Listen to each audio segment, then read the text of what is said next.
ಪುತ್ತೂರಿನ ಮುತ್ತು ಪುತ್ತಿಲ ಪರಿವಾರದ ಅರುಣ್ ಕುಮಾರ್ ಪುತ್ತಿಲ್ರವರು ದಕ್ಷಿಣ ಕನ್ನಡ ಲೋಕಸಭಾ ಕ್ಷೇತ್ರದಿಂದ ಅಭ್ಯರ್ಥಿಯಾಗಲು ಹೊರಟಿದ್ದಾರೆ.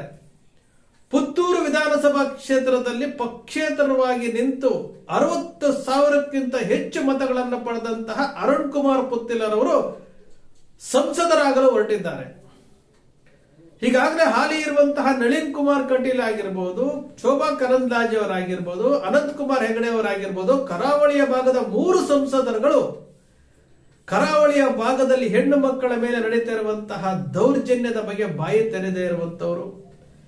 ಸೌಜನ್ಯ ತನ್ನ ಕುಟುಂಬದ ಜೊತೆಗೆ ದೆಹಲಿಗೆ ಹೋಗಿ ಅಲ್ಲಿ ಪ್ರತಿಭಟನೆ ಮಾಡ್ತಾ ಇದ್ರು ಸಹ ಕಣ್ಣಿಗೆ ಕಾಣದಂತೆ ಕಣ್ಣಿಗೆ ಕಪ್ಪು ಬಟ್ಟೆಯನ್ನು ಕಟ್ಟಿಕೊಂಡಿರುವಂತವರು, ಧ್ವನಿಯನ್ನು ಅಡಗಿಸಿಕೊಂಡಿರುವಂತವರು,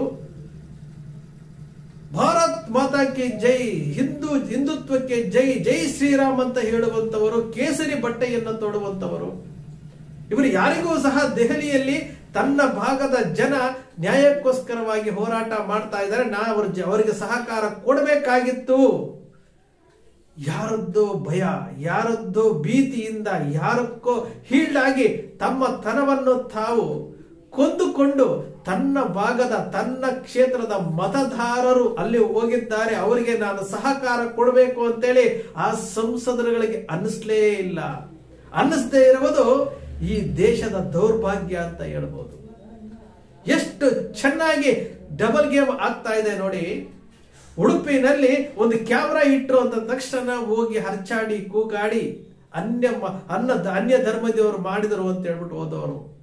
ಅದೇ ಒಂದು ಶಾಲೆಯಲ್ಲಿ ಶ್ರೀರಾಮನ ಬಗ್ಗೆ ಮಾತನಾಡಿದ್ರು ಅಂತ ಹೇಳ್ಬಿಟ್ಟು ಹಾದಿ ಬೀದಿ ರಂಪ ಮಾಡಿದವರು, ಜೈ ಶ್ರೀರಾಮ್ ಅಂತ ಹೇಳಿಸಿದವರು. ಇವತ್ತು ಸೌಜನ್ಯ ತನ್ನ ನ್ಯಾಯಕ್ಕೋಸ್ಕರವಾಗಿ ತನ್ನ ಕುಟುಂಬದವರೊಂದಿಗೆ ತನ್ನ ಪರ ಇರುವಂತಹ ಹೋರಾಟಗಾರರನ್ನ ಕರ್ಕೊಂಡು ದೆಹಲಿಯಲ್ಲಿ ನಿಂತು ಕರ್ನಾಟಕ ಭವನದ ಮುಂದೆ ಪ್ರತಿಭಟನೆ ಮಾಡ್ತಾ ಇರುವಂತದ್ದು. ಕೇಂದ್ರದ ಅಧಿಕಾರಿಗಳನ್ನ ಭೇಟಿ ಮಾಡಿ ಅಲ್ಲಿ ನ್ಯಾಯಕ್ಕೋಸ್ಕರವಾಗಿ ಅವರ ನ್ಯಾಯಕ್ಕೋಸ್ಕರವಾಗಿ ಮನವಿಯನ್ನು ಕೊಟ್ಟಿರುವಂತದ್ದು. ಅದೇ ಸಂಸದರಾಗಿರುವಂತಹ 3 ಸಂಸದರುಗಳು ಜೊತೆಗೆ ರಾಜ್ಯಸಭಾ ಸದಸ್ಯರು 4 ಜನರು ಹೋಗಿ ಅವರನ್ನ ಕರ್ಕೊಂಡೋಗಿ ನರೇಂದ್ರ ಮೋದಿ ಅವರನ್ನು, ಅಮಿತ್ ಶಾ ಅವರನ್ನು, ಸಂಬಂಧಪಟ್ಟ ಅಧಿಕಾರಿಗಳನ್ನ ಭೇಟಿ ಮಾಡಿಸಿದ್ರೆ ಅವರ ಗೌರವ ಎಲ್ಲೋ ಹೋಗ್ತಿತ್ತು. ಅವರು ಹಿಂದುತ್ವ ಅಂತ ಏನ್ ಹೇಳ್ತಾ ಇದಾರಲ್ಲ, ಅದಕ್ಕೆ ಒಂದು ಉತ್ತಮವಾದಂತಹ ಬೆಲೆ ಬರ್ತಿತ್ತು. ಹಿಂದೂಗಳ ರಕ್ಷಣೆಗೆ ನಿಂತಿದ್ದಾರೆ ಅಂತ ಜನ ತಿಳ್ಕೊಂಡಿದ್ರು. ಆದ್ರೆ ಇದು ಯಾವುದೂ ಆಗ್ಲೇ ಇಲ್ಲ. ಒಂದು ದಿನ ಕಳೆದು ಹೋಯ್ತು, ಇವತ್ತು 2ನೇ ದಿನವೂ ಕಳೀತಾ ಇದೆ. ಸೌಜನ್ಯ ಪರ ಹೋರಾಟಗಾರರು ಛಲ ಬಿಡದೆ ತನ್ನ ಗುರಿಯನ್ನು ತಲುಪಲೇಬೇಕು ಅಂತೇಳಿ ದೂರದ ದೆಹಲಿಗೆ ಹೋಗಿದ್ದಾರೆ. ಅರುಣ್ ಕುಮಾರ್ ಪುತ್ತಿಲ ಅವರು ಆರಂಭದಲ್ಲಿ ಸೌಜನ್ಯರ ಪರವಾಗಿ ದನಿ ಎತ್ತಿದಂತವರು ಈಗ ಹೊರಟಿದ್ದಾರೆ. ಸಂಸದರಾಗಲು ಹೊರಟಿರುವಂತಹ ಅರುಣ್ ಕುಮಾರ್ ಪುತ್ತಿಲರವರು ಸೌಜನ್ಯ ಹೋರಾಟಗಾರರ ಸೌಜನ್ಯರ ಜೊತೆಲಿ ತಾನು ಹೋಗ್ಬೇಕಾಗಿತ್ತು. ಅಲ್ಲಿ ನ್ಯಾಯಕ್ಕೋಸ್ಕರವಾಗಿ ಹೋರಾಟ ಮಾಡಬೇಕಾಗಿತ್ತು. ಪ್ಲೇ ಕಾರ್ಡ್ಗಳನ್ನ ಹಿಡ್ಕೋಬೇಕಾಗಿತ್ತು. ನ್ಯಾಯಕ್ಕೋಸ್ಕರವಾಗಿ ಕೇಂದ್ರ ಸರ್ಕಾರವನ್ನು ಅಲ್ಲಿ ಒತ್ತಾಯ ಮಾಡಬೇಕಾಗಿತ್ತು. ಸಂಬಂಧಪಟ್ಟಂತಹ ಅಧಿಕಾರಿಗಳನ್ನ ಭೇಟಿ ಮಾಡಿಸಬೇಕಾಗಿತ್ತು. ಇದರ ನೇತೃತ್ವವನ್ನ ಅರುಣ್ ಕುಮಾರ್ ಪುತ್ತಿಲರವರು ವಹಿಸಿಕೊಳ್ಬೇಕಾಗಿತ್ತು. ದೌರ್ಭಾಗ್ಯ ಅಂತಂದ್ರೆ ಅರುಣ್ ಕುಮಾರ್ ಪುತ್ತಿಲರವರು ಸಹ ಯಾರಿಗೋ ಎದುರ್ಕೊಂಡ್ಬಿಟ್ರ.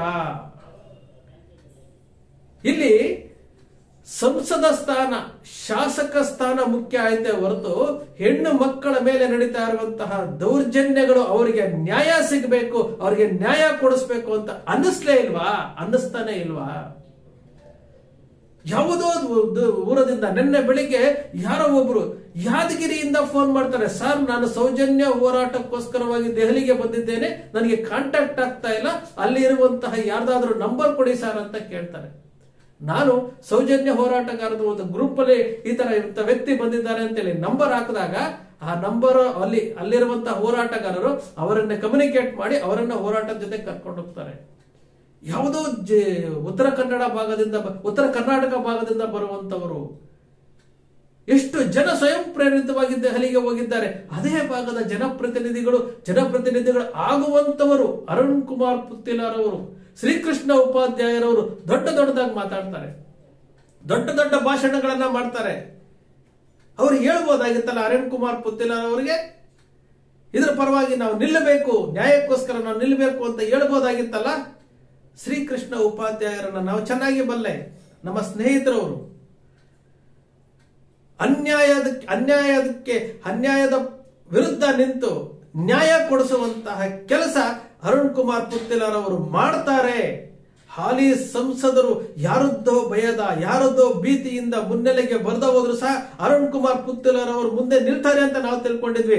ಆದ್ರೆ ಅರುಣ್ ಕುಮಾರ್ ಪುತ್ತಿಲರ್ ಅವರು ಇದರ ಬಗ್ಗೆ ಯಾವುದೇ ಸ್ಟೇಟ್ಮೆಂಟ್ ಕೊಟ್ಟಿಲ್ಲ.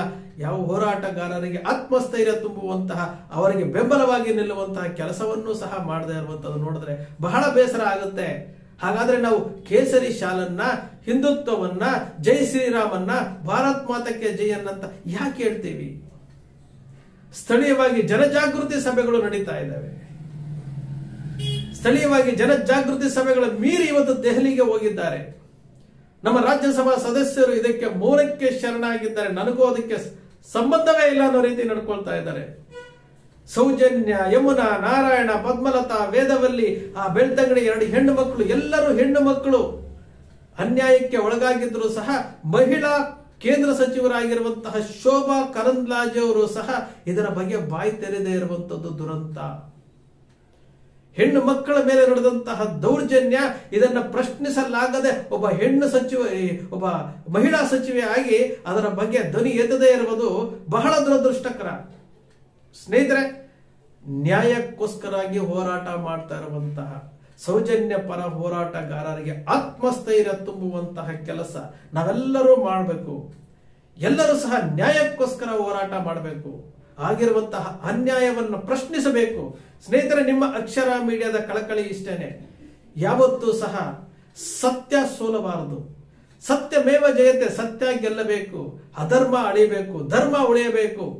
ಸೌಜನ್ಯರ ಹೆಸರಿನಲ್ಲಿ, ಏನು ಶಕ್ತಿ ಹೆಸರಿನಲ್ಲಿ ಉಂಟಾಗಿರುವಂತಹ ಈ ಹೋರಾಟಗಳು ಮುಂದೊಂದು ದಿವಸ ಈ ಯಾರು ಅತ್ಯಾಚಾರಿಗಳಿದ್ದಾರೆ, ಈ ಯಾರು ಕಾಮುಕ ಗ್ಯಾಂಗ್ ಇದೆ, ಇವರಿಗೆ ಸರಿಯಾದಂತಹ ಪಾಠ ಕಲಿಸಬೇಕು. ಇವರು ಯಾರು ಅನ್ನೋದು ಜಗತ್ತಿಗೆ ಗೊತ್ತಾಗಬೇಕು.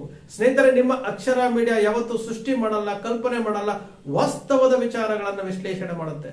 ನಿಮ್ಮ ಅಕ್ಷರ ಮೀಡಿಯಾದ ವಿಶ್ಲೇಷಣೆ ನಿಮ್ಗೆ ಇಷ್ಟ ಆಯ್ತು ಅಂದ್ರೆ ಸಬ್ಸ್ಕ್ರೈಬ್ ಮಾಡ್ಕೊಂಡಿಲ್ಲ ಅಂದ್ರೆ ಸಬ್ಸ್ಕ್ರೈಬ್ ಮಾಡ್ಕೊಳ್ಳಿ. ನಮಸ್ಕಾರ.